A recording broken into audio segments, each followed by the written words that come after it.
My self Mahendra Yadav. हम लोग 12th class आज से शुरू कर रहे हैं। 12th में आप लोगों को बायोलॉजी का चैप्टर यहाँ से शुरू होंगे। तो बायोलॉजी में आपके टोटल इस बार 16 चैप्टर्स हैं जो कि 5 यूनिट्स में डिवाइडेड हैं। टोटल आपके बायोलॉजी में 16 चैप्टर्स हैं और ये 5 यूनिट में डिवाइडेड हैं। आपकी जो पहली यूनिट है वो है रिप्रोडक्शन की।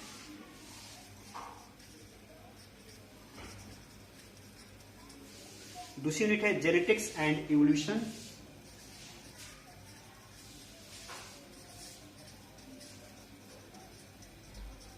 तीसरी यूनिट है बायोलॉजी इन ह्यूमन वेलफेयर।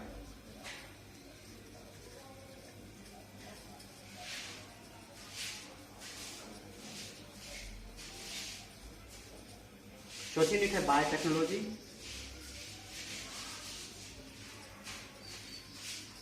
और पांचवी यूनिट है इकोलॉजी। सबसे पहली यूनिट जो आप पढ़ेंगे रिप्रोडक्शन के बारे में इसमें आप पढ़ेंगे। रिप्रोडक्शन को आप हिंदी में कहते हैं जनन।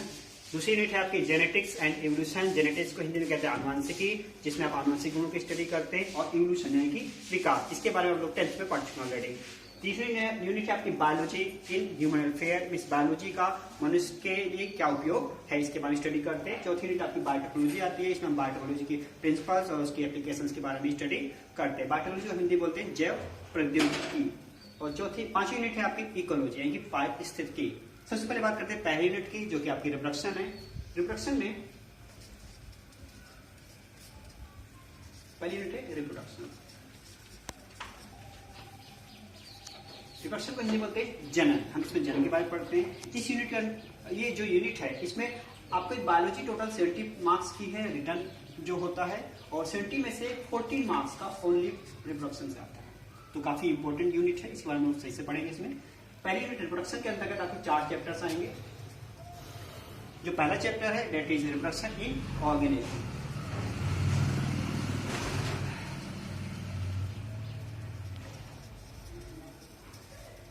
तो जो जीव होते हैं उसमें जनन किस प्रकार से होता है उसके बारे में स्टडी करते हैं। इसे हिंदी बोलते हैं जीवों में जनन के नाम से पहला आपका चैप्टर है। दूसरा चैप्टर है reproduction in flowering plants. Flowering plant बोलते हैं ऐसे प्लांट जिनमें फ्लावर्स होते हैं। जो ऐसे प्लांट जिनमें फ्लावर्स होते हैं हम उन्हें बोलते हैं एंजियोस्पर्म्स यानी कि आवृतबीजी पौधे। तो आवृतबीजी पौधे में किस प्रकार से रिप्रोडक्शन होता है उसके बारे में इस चैप्टर में स्टडी करेंगे। आपको जो तीसरी चैप्टर है उसका नाम है ह्यूमन रिप्रोडक्शन। इसमें ह्यूमन रिप्रोडक्शन के बारे में स्टडी करेंगे। और जो चौथी चैप्टर है दैट इज रिप्रोडक्टिव हेल्थ।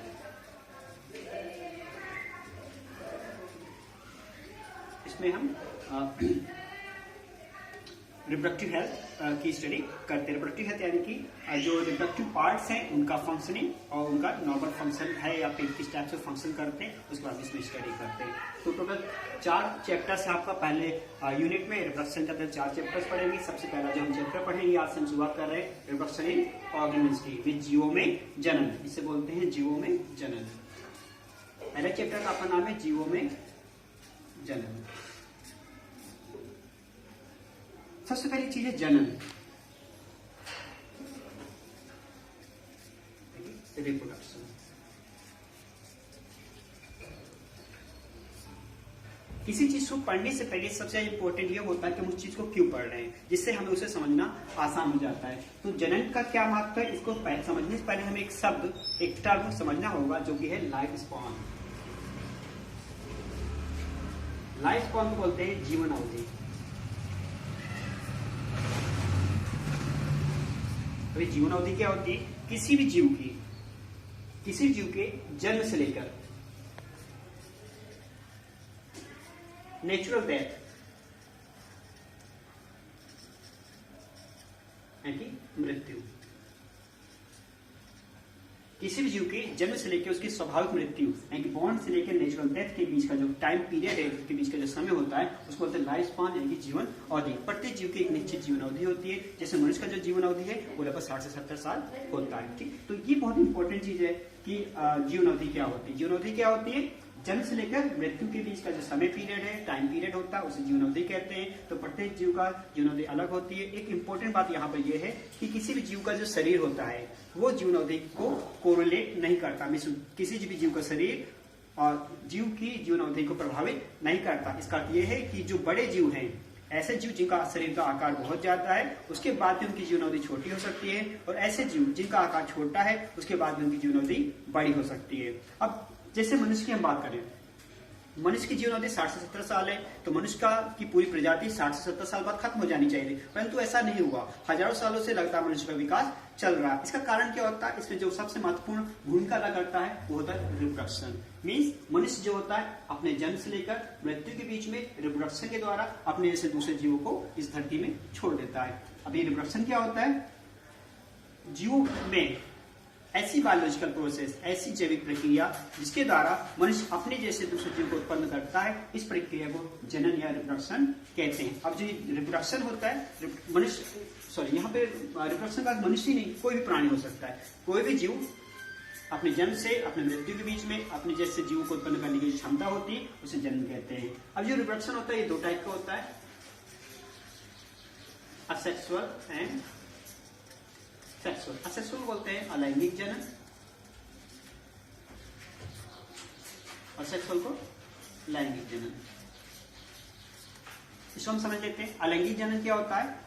ऐसे जीव, ऐसा रिप्रोडक्शन जिसमें जनन के लिए सिर्फ एक ही ऑर्गन की जरूरत होती है। ऐसा रिप्रोडक्शन, ऐसा जनन जिसमें सिर्फ एक ही जीव की आवश्यकता होती है, एक से अधिक जीव उत्पन्न होते हैं, उसे कहते हैं अलैंगिक जनन। क्योंकि ये जो होती है माइटोसिस के द्वारा होती है, सूत्री विभाजन के द्वारा ये प्रक्रिया होती है। इसलिए इसमें जो इनके ऑफस्प्रिंग, इनके जो बच्चे होते हैं वो अपने सेम माता पिता जैसे होते हैं। इसकी वजह से इन्हें हम बोलते हैं क्लोन।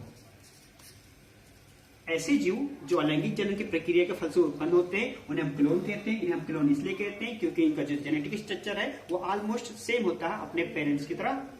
दूसरा है सेक्सुअल रिप्रोडक्शन। सेक्सुअल रिप्रोडक्शन में 2 डिफरेंट ऑर्गेनिम्स की आवश्यकता होती है, जिसमें से एक मेल होता है और एक फीमेल होता है। इन दोनों के मेटिंग से जो रिप्रोडक्शन होता है उसे बोलते हैं सेक्सुअल रिप्रोडक्शन। तो 2 टाइप का हम रिप्रोडक्शन में पढ़ेंगे, अलैंगिक जनन और लैंगिक जनन, यानी सेक्सुअल रिप्रोडक्शन और सेक्सुअल रिप्रोडक्शन।